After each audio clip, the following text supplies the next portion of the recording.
Tonight on Elon Local News. Res Life does not care about us at all. In this situation, Virginia Hall residents misplaced due to a mold outbreak. First few meals in McEwan. Students' thoughts on the newest dining location. Singing in the Spotlight, the fall musical with a dark twist. All that and more. Elon Local News starts right now. Live from the Jane and Brian Williams studio at Elon University School of Communications, you're watching Elon Local News. Good evening and thanks for joining us. I'm Samantha Casamento. And I'm Grace Morris. A mildew and mold outbreak in Virginia Residence Hall has left some students wanting answers. Our Maya Eaglin sat down with two residents who say they're running out of options. Res Life does not care about us at all. In this situation, Freshmen Kayla Jacob and Jenny Howard say they are more than frustrated with the mold outbreak in the Virginia dorms. My clothes that were in your drawer, because they threw them in there. I had been smelling stuff and I was just like, what is this? And then one night I looked up at the pipes and I was like, whoa, this is actually disgusting. I mean, our email basically said the air quality test came back and you guys are living in amongst mold spores. That's all that we heard. After receiving a series of emails from Residence Life, Jacobs and Howard were given just a few hours to move to Global. We had to move in the rain by ourselves. And when they returned to their dorm, they were shocked. We haven't heard anything about our room since. They haven't contacted us at all. They told us that we were able to go back and get anything that we needed. And we did that a few days ago. We walked in our room to grab some things and we realized that everything had been taken off the walls. All of our stuff had been thrown under tarps, thrown in bags. I couldn't locate things, which was nerve-wracking because I'm like, I need this now and I can't find it. On each floor, Virginia Residence Life has added these blue air filters in hopes of circulating out the mold. We realized that we were sick and we were consistently sick for a very long time. A nightmare come true. What happens now? For what should have been a dream. I told my mom, I was like, I love this school so much. And the fact that this is happening to us right now in our first year, our first few months, is making me so sad and disappointed. And Maya Eaglin, Elon Local News. A statement from Residence Life Director Marquita Barker to ENN says, quote, as of today, 8 students were temporarily relocated for cleaning and air quality testing. We expect them to be back in their residences by the end of the week, end quote. You can find the full story on our website, elonnewsnetwork.com. And in preparation for its official opening this Thursday, McEwan Dining Hall is holding a series of soft opens this week. Email invitations were sent to select students, inviting them to breakfast, lunch, and dinner before Thursday. Last night, our Jack Norcross spoke to the first students to experience a meal in the remodeled McEwan. Awesome. It was so beautiful inside and the food was just incredible, the pasta. I'm excited to have a place to eat on this side of campus again. I guess I'm just excited to see another sort of communal space open up again. The booths are so huge, so if you wanted to bring, some as a member of Res Life, and when you're thinking about, community builders, just having your entire hall come and eat there is definitely possible. I had really high expectations because they've been talking it up so much and I've been seeing the pictures on Elon Dining a lot, but it blew that out of the water. What was the best thing you had tonight? There was a pumpkin parfait thing in a mason jar that was right up my alley. A little cupcake with chocolate and coconut. It blew me away. That was amazing. Also, they have a soft serve ice cream machine, the best. I'm so excited for Payway. Yeah, I'm excited to see what's upstairs. Want ham? If they had a ham section, I'd go there every single day. So I know it's really obscure, but still. Still a little salty that Chick-fil-A is not here, but I think this made up for it. It's overall really great. It's my favorite dining hall on campus right now, so we'll take that. The dining options in downstairs McEwan will open this Thursday, while options upstairs like Payway and Village Juice Company open on November 7th. If you like to visit downtown Elon to grab a coffee from Acorn or grab lunch at the Root, you might have noticed some new parking signs. There have been some parking changes as well as an addition of parking spots. The first 8 spots on Lebanon have now been changed to 1-hour parking. If you continue down Lebanon, you will see additional 2-hour parking spots have been added. Elon's Police Department Operations Lieutenant Kelly Blackwelder says parking has been an issue in downtown Elon. We want to bring in and make our downtown a little bit more vibrant, a little bit more welcoming for folks that live outside the community who want to come in and enjoy the Root, Tangent, the Oak House. And right now parking is as such that we constantly get complaints of, well, it's 1 hour, we didn't have enough, where are your 2-hour parking spaces? According to the Office of Student Involvement, about 1,000 students attended the inaugural ball this weekend. We spoke to attendees on their thoughts about the $20,000 price tag for the event. The event cost over $20,000, with the cost divided between the Student Union Board and the university. The cost of the event was divided between SGA and the university, wrapping up President Book's inauguration events for students. They have the money. If they've got the funds and they want to, improve student life at Elon, I say why not? Having a student ball is a great way to end what has been a fabulous week on campus. And how do you think Students and their families will soon have a new hotel option when visiting Elon, set to open next fall. Construction for the Inn at Elon began on Saturday with the groundbreaking ceremony, and it was announced that the hotel proceeds will not only cover operational costs, but will be put toward new scholarships. The hotel will feature 80 rooms, a restaurant, a conference center, and even a ballroom. The ceremony was moved from the construction site inside because of rain. There are currently 126 members of the Odyssey Scholars Program at Elon. The addition to the DeJoy Vosh Odyssey Scholars Endowment, announced during President Book's inauguration, will provide scholarships for 12 more students in the next 5 years. Our Maeve Ashbrook has more on the program's expansion. For me, it hit close to home because I'm that kid from the Title I high school. I'm that kid from Guilford County. Executive President Kenneth Brown Jr. is an Odyssey Scholar, and he says he was shocked by the announcement of the donation.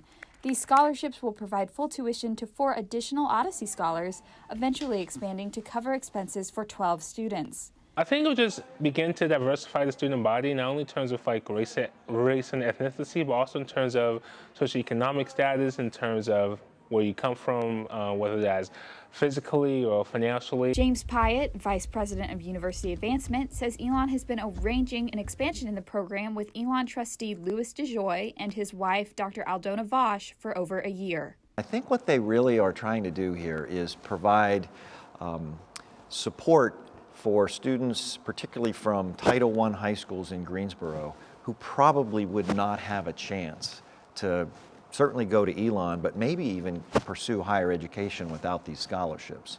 Pyatt hopes that the long-term effects of the endowment will be seen both on and off campus. And my hope is that other donors, other families who are interested in supporting Elon and they see the impact of this particular scholarship will be encouraged to perhaps do the same thing. Brown says that the Odyssey program changed his life and wishes the same for other students.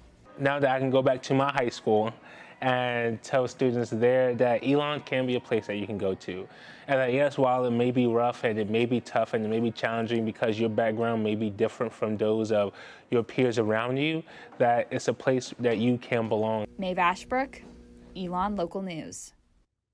Brown says that he appreciates President Book's focus on making the Odyssey program one of her top priorities.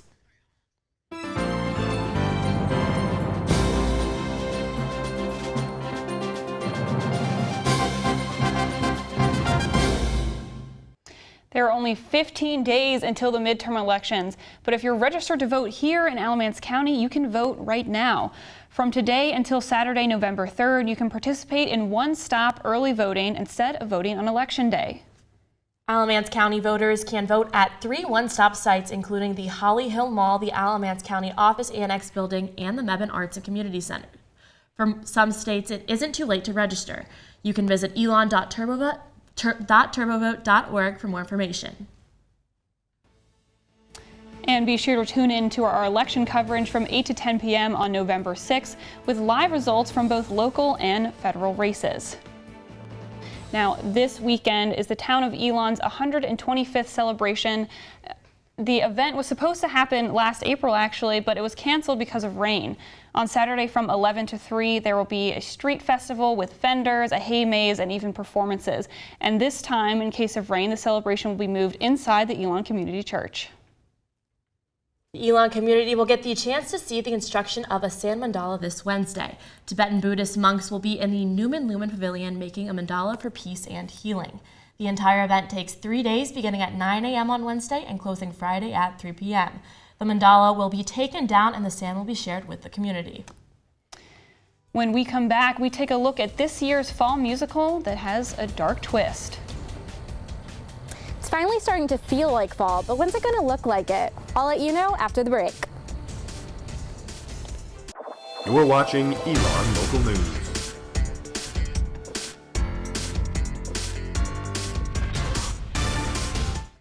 Sweeney Todd opens at McCrary Theatre this Thursday. It tells the story of a barber who returns home to London after being exiled with the goal of killing as many people as he can. Our Brian Ray has a story of murder and love. From the sounds of it,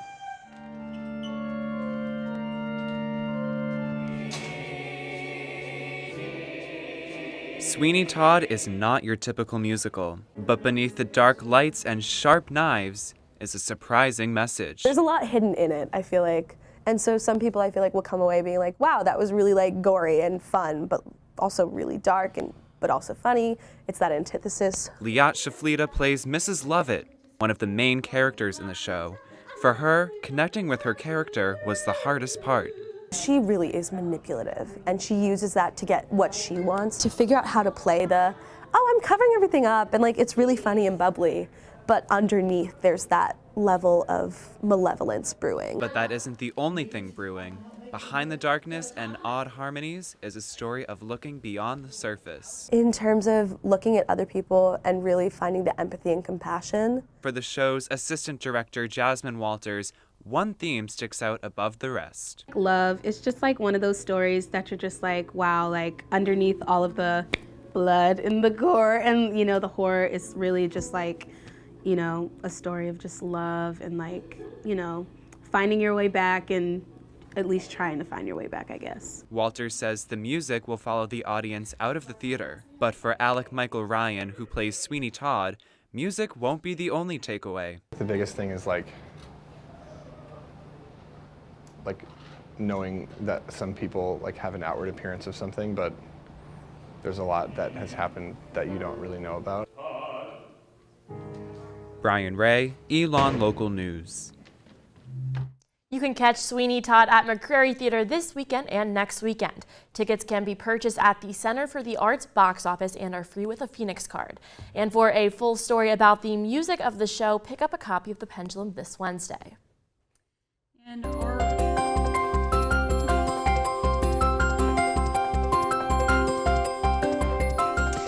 our Megan Lynn is outside under the oaks right now. Megan, is this cold going to stick around? Thanks, Samantha and Grace. As you can see, I'm pretty bundled up out here. We're finally starting to feel some of those fall temperatures, that crisp, cooler air we're used to for this time of year. Today we saw a high of 62 and it was a little breezy on campus, about how it is now. Walking around, I saw a lot of people finally started to pull out their coats. It was still a beautiful day, the sun was out shining, and those squirrels we're so used to seeing were running around campus. But what you might have noticed missing is that bright, colorful fall foliage we're used to this time of year. See, a lot more leaves are still green, but very few have actually changed color.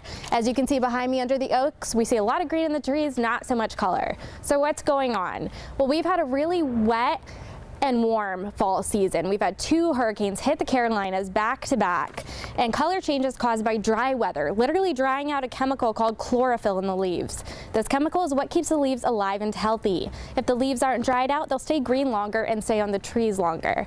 So now that it's cooled off and we're finally starting to see a little bit less rain, a little bit of sunshine, hopefully we'll see a little bit more color outside on campus soon. For now, let's take a look at the weather ahead for the week. We're starting off the week still fairly warm with highs in the 60s and lows hovering around the 40s at night. But by Thursday, things are going to take a turn heading into the weekend. Temperatures are going to be in the 50s and dropping down to around the 30s at night. There's also a pretty significant chance of rain over the weekend, so you're going to want to keep these jackets out, guys.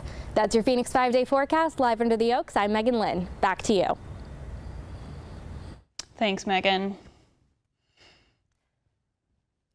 There are more than 700,000 military veterans in the state of North Carolina, according to the United States Department of Veteran Affairs. Only 11% of them are female. After spending 8 years in the National Guard, one of these women has now found a new passion. By opening Tobacco World Brewing Company in September, she became the president and CEO of the first veteran and woman-owned brewery in the state, hoping to inspire other female veterans to defy stereotypes. Our Rachel Ellis tells us the story. What is it like being a female veteran in the United States today? I think it's kind of awesome. I think you're part of a group of people that's not as well perceived. And I think that that's rapidly changing. I think there's so many more female veterans and female active duty and female National Guard now than there ever have been. How does it feel to be a part of that movement of accepting females in the military?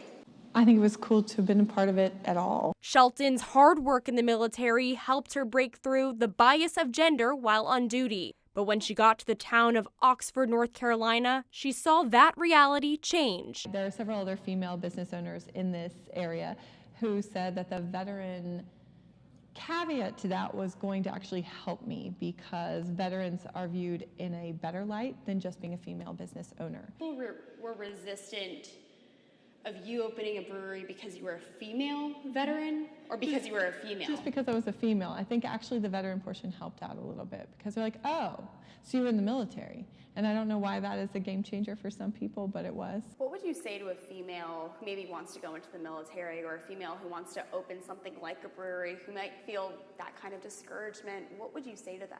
I mean, heck yes, go for it. Opening a brewery, I hope they do. I hope more women open breweries because it's a really awesome job. Shelton says that it was what she learned in the military that disciplines her life today. From daily 5 a.m. wake-ups and firing a weapon for the first time during basic training, Shelton saw a shift in her mindset, one that helped her in her American dream. I'm Jack Haley, and after the break, I'll be talking about all things Elon Athletics. Stay tuned.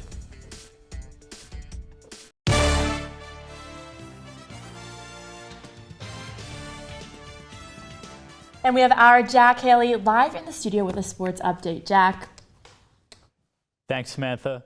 We all know that athletes warm up before a game, but what do fans do to get ready? Our Alex Reynolds took a look at tailgating culture on Elon's campus. Cornhole, live music, and the fire of the Carolinas can only mean one thing.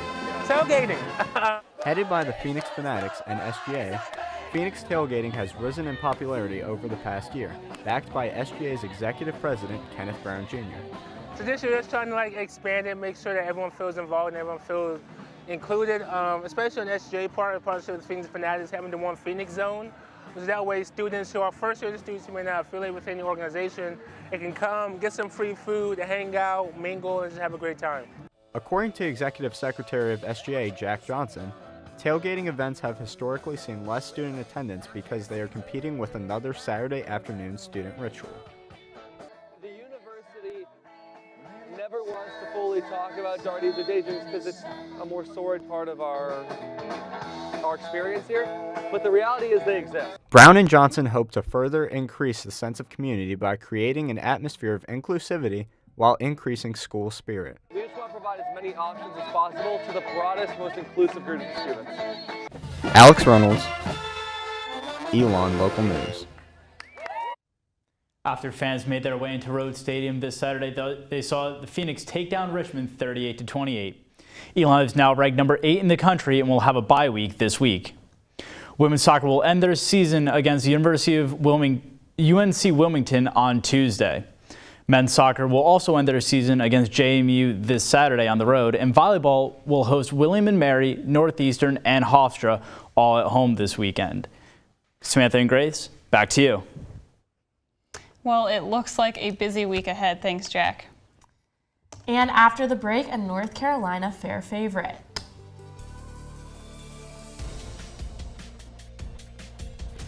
You're watching Elon Local News.